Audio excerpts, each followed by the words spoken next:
Hi ಎಲ್ರಿಗೂ ನಮಸ್ಕಾರ. ಎಲ್ಲರೂ ಹೇಗಿದ್ದೀರಾ? ಚೆನ್ನಾಗಿದ್ದೀರಾ? ನಾನಂತೂ ತುಂಬ ಚೆನ್ನಾಗಿದ್ದೀನಿ. ಅದೇ ರೀತಿ ಎಲ್ಲರೂ ಚೆನ್ನಾಗಿರಬೇಕು. ನೋಡಿ, ಆಲ್ಮೋಸ್ಟ್ 8+ ಆಗಿದೆ. ಇನ್ನೂ ಮನ್ವಿಗೆ ಎದ್ದೇಳಿಲ್ಲ. ನಾನು ಎದ್ಬಿಟ್ಟು ಸ್ವಲ್ಪ ಫ್ರೆಶ್ ಆಗಿ ಇವನ್ನ ಎಬ್ಬರಿಸೋಣ ಅಂತ ಹೇಳಿದ್ರೆ ಎದ್ದೇಳ್ತಾನೆ ಇಲ್ಲ. ಆಮೇಲೆ ಬಟ್ಟೆಗಳೆಲ್ಲ ಫೋಲ್ಡ್ ಮಾಡಿ ಮತ್ತೆ ಎಬ್ಬರಿಸ್ತಾ ಇದ್ದೀನಿ, ಎದ್ದೇಳ್ತಾನೆ ಇಲ್ಲ. ಇವತ್ತು ಸಂಡೇ ಅಂದರೆ ಇದು ನಿನ್ನೆ ಲಾಗು.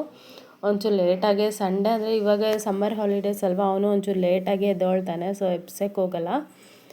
9 ಆ ಥರ ಎದ್ದೇಳ್ತಾನೆ. ಆದಮೇಲೆ ನೋಡಿ, ಇದು ಸ್ವಲ್ಪ ಕಾಫಿ ಏನಾದರೂ ಮಾಡ್ಕೊಳ್ಳೋಣ ಅಂತ ಕಿಚನ್ ಬಂದೆ. ಒಂಚೂರು ಸ್ಟವ್ ಮೆಸ್ಸಿಯಾಗೇ ಇತ್ತು, ನಿನ್ನೆ ರಾತ್ರಿ ಕ್ಲೀನ್ ಮಾಡಿಲ್ಲ. ಸೊ ಹಾಗಾಗಿ ಈಗ ಬಂದ್ಬಿಟ್ಟು ಒಂಚೂರು ವೆಟ್ ಕ್ಲಾತಲ್ಲಿ ತೊಗೊಂಡು ಕ್ಲೀನಾಗಿ ಒರೆಸ್ಕೊಂಬಿಟ್ಟು ಆದಮೇಲೆ ಕಾಫಿ ಮಾಡ್ಕೊಳ್ಳೋಣ ಅಂತ ಕಾಫಿಗಿಟ್ಟೆ, ಹಾಲಿಗಿಟ್ಟೆ. ಆದಮೇಲೆ ಕಾಫಿ ಬಂದ್ಬಿಟ್ಟು ಶುಗರ್ ಆರ್ ಬೆಲ್ಲ ಹಾಕಿಲ್ಲ ಅಂದ್ರೂ ಚೆನ್ನಾಗಿರುತ್ತೆ, ಹಾಗೆ ಕುಡಿಬೋದು. ನಾನು ನೋಡಿ ವಿತೌಟ್ ಶುಗರ್ ಆ್ಯಂಡ್ ಬೆಲ್ಲ ಹಾಗೆ ಕುಡಿತಾ ಇದ್ದೀನಿ.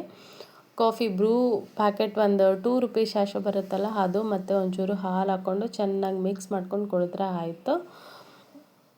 ಇದಕ್ಕೇನು ಬೆಲ್ಲನೇ ಬೇಕು, ಸ್ವೀಟ್ನೆಸ್ ಬೇಕು ಅಂತ ಏನೂ ಅನಿಸಲ್ಲ. ಟ್ರೈ ಮಾಡಿ ನೀವು, ಯಾರಾದ್ರೂ ಕುಡಿಬೋದು, ಚೆನ್ನಾಗೇ ಇರುತ್ತೆ. ಆದಮೇಲೆ ಕಾಫಿ ಎಲ್ಲ ಕುಡ್ದಾದ್ಮೇಲೆ ಬ್ರೇಕ್ಫಾಸ್ಟ್ಗೆ ಏನು ಪ್ರಿಪೇರ್ ಮಾಡೋಣ, ಸಂಡೇ ಅಂದ್ರೇ ಲೇಝಿ ಅಲ್ವಾ. ಆದಮೇಲೆ ಥಿಂಕ್ ಮಾಡ್ತಾ ಮೈದಾ ಸಿಕ್ತು, ಮತ್ತು ಅದು ಒಂದು ಮಾಡೋಕ್ಕೆ ಹೋಗಿ ಒಂದು ಮಾಡ್ತಾ ತರಕಾರಿ ದೋಸೆ ಮಾಡೋಣ ಅಂದ್ಕೊಂಡು ನಾನು ಮೈಸೂರು ಬೋಂಡ ಮಾಡಿಬಿಟ್ಟೆ.